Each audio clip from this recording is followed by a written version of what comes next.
I've been handling family law matters in the Fort Lauderdale area for over 22 years. My firm handles all types of family law issues, from divorce, post-divorce, step-parent adoption, paternity, a gamut of all the issues. Alternative ways to resolve these issues are mediation and collaborative law. Mediation is a process by which the two parties get together with an independent mediator, and I would not be acting as an attorney, but an independent mediator, to try to get the parties to agree on their issues and resolve the case quickly and less expensively than going through a full divorce or post-divorce procedures. Collaborative law is a way for the parties to basically mediate their case without a mediator.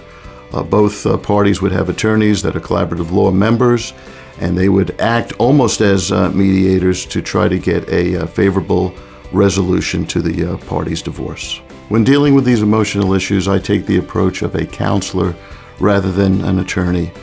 People's emotions run high.